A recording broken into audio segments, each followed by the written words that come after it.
Star Surge nerfs, adjustments to the Blood Moon event, and a legendary mount returns to the World of Warcraft. I'm Coyote, and this is your need-to-know news for the Season of Discovery in less than 8 minutes. Let's get to it. Stupid Coyote.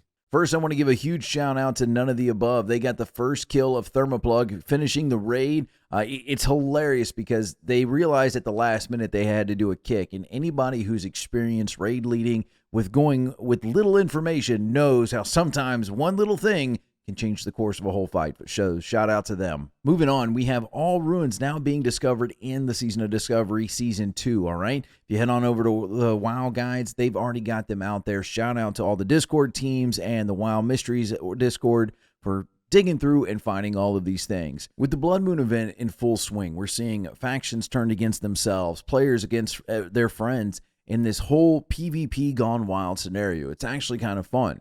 The devs have seen some issues and addressed it. Now, there is several updates to this first post I'm going to show you, so I'm going to talk about the big ones. First off, you're not going to have to feel bad about running to your body. You can actually res at any spirit healer during the event for free without any pain or res sickness. Once you res, however, you are going to have a debuff on you that will make you immune to being attacked, but you are also not going to be able to attack. Now, this debuff originally patched in was for a full minute. It is now just 20 seconds. Additionally to this effect, they're adding a thing that'll pacify and make you invisible so you don't have to worry about being spawn camped by other players. You're going to be able to move freely without having to be fear of retribution. Now to more class-related issues. We are seeing a giant nerf to Star Surge, all right? It was doing a lot more damage than most insta-cast spells, but it was given a reason for Boomkins to take the spell.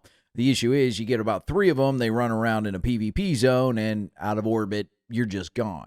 So they're reducing the damage by about 35%. However, there's still a reason to want to cast it. It's now going to give a Starfire buff in the form of 66% damage.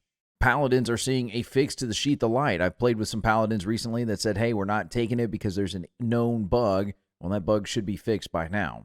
And Shamans, if you were having issues with the Raging Tempest, there is now a fix to that. They have fixed the issue where he wouldn't lose his protective barrier after killing the correct mobs. Now into some world buff related news is the Battle for Ashenvale weekly quest that gives you a little token you turn in for a damage boost. That damage boost now lasts till 39. The Ashenvale, now on to some of the world buffs that people love to go out and collect. The Ashenvale quest that gives you the token, the Mark of Honor, turning that in and giving you the buff. That buff will now last until 39. The Spark of Inspiration now correctly increases healing done. So for those of you who like to sit there, wait for a world buff to go spam dungeon content, especially you healers who we really love, you can expect to have some healing increase now. If you're like me and sometimes you want to just take a break from spamming Scarlet Monastery to go maybe do some quests, explore the world, or maybe collect some of your ruins, you might actually come into the problem like you see here in the background, all right? Where there are so many people in a zone that mobs aren't spawning, or if they are spawning, it is a resource fight like never before seen. Agron has come out and said, hey, look, we are working on an issue to solve this problem.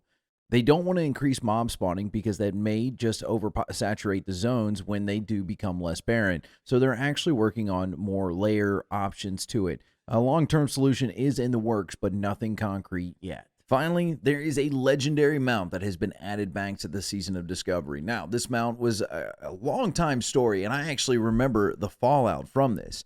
Originally, a player had deleted his Mecha Strider and talked to a GM. Well, the GM mistakenly handed him this green one. This is a special one. It was not actually available to other players.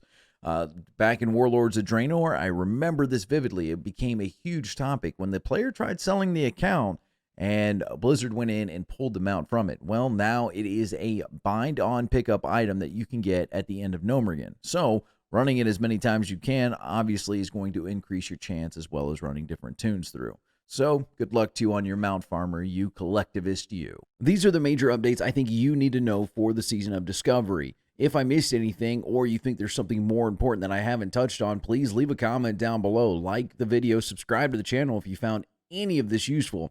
And as always, my name is Coyote. Happy adventures. Stupid Coyote.